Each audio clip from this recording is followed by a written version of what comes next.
में नहीं ले सकते, नहीं तो कल को कोई भी मेंबर उठ के कुछ भी बोलेगा। अभी मैं कहूंगा कि राहुल गांधी ने किसी को मर्डर किया है, बोल सकते हैं क्या? नहीं, ये सर ये ठीक बात नहीं है। आप कैसा आपको ये पता चला और किस बेसिस पे बोल रहे हैं? आप पहले उसका ब्यौरा देना चाहिए, आप माफी मांगना चाहिए। ऐसा नहीं चलेगा, ऐसा नहीं चल सकता है। आज लोकसभा में संसदीय कार्य मंत्री किरण रिजिजू को क्यों कहना पड़ा कि क्या हम कह सकते हैं कि राहुल गांधी ने किसी का मर्डर किया है? मामला गंभीर था, लेकिन बताते हैं आपको। लोकसभा में आज एंटी पेपर लीक पर चर्चा के दौरान ऐसा क्या हुआ कि किरण रिजिजू को विपक्ष के नेता राहुल गांधी पर बेहद गंभीर टिप्पणी करनी पड़ी। किरण रिजिजू ने राहुल गांधी के सदन में लगाए गए आरोप पर सवाल उठाते हुए कहा कि क्या हम ये कह सकते हैं कि राहुल गांधी ने किसी का मर्डर किया है? आखिर रिजिजू को ये उदाहरण देने की जरूरत क्यों पड़ी? दरअसल आज लोकसभा में एंटी पेपर लीक और परीक्षा व्यवस्था में सुधार के मुद्दे पर चर्चा हो रही थी। इस दौरान सत्ता पक्ष का आरोप है कि राहुल गांधी ने चर्चा के विषय से इतर कई मुद्दे उठाए। बहस एंटी पेपर लीक पर कानून पर चर्चा का था, लेकिन राहुल गांधी ने सरकार और खास तौर पर केंद्रीय गृह मंत्री अमित शाह पर कई गंभीर आरोप लगा दिए।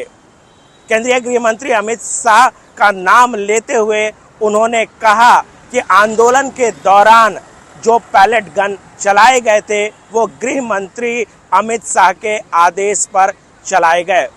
राहुल गांधी के लगाए गए आरोप पर सत्ता पक्ष ने कड़ी आपत्ति जताई।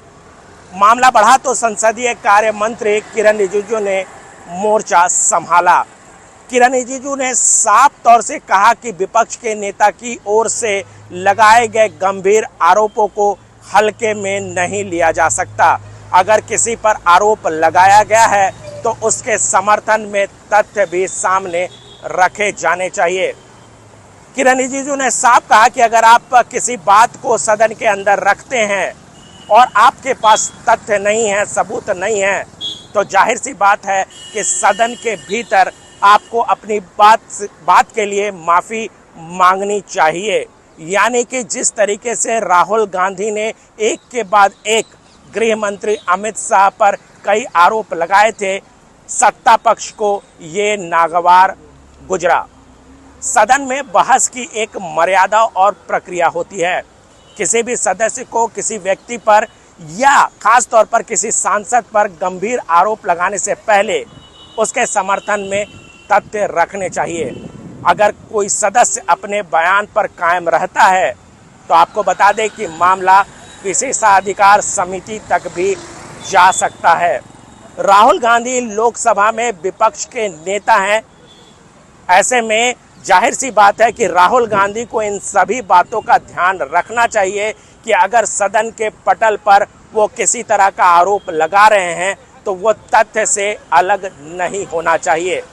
आपको बता दें कि राहुल गांधी के बयान के बाद सदन के भीतर हंगामा हुआ और इसकी वजह से लोकसभा अध्यक्ष ओम बिरला को सदन की कार्रवाई टालनी पड़ी, उसको एडजर्न करना पड़ा। लेकिन आपको बता दें कि मामला सुलटा नहीं और यही वजह है कि आगे राहुल गांधी को बोलने तक का भी मौका नहीं दिया गया और बाद में डॉक्टर जितेंद्र सिंह सदन के अंदर आए और इस बिल पर उन्होंने रिप्लाई दिया और बाद में जो एंटी पेपर लीक बिल था वो सदन में पास हुआ।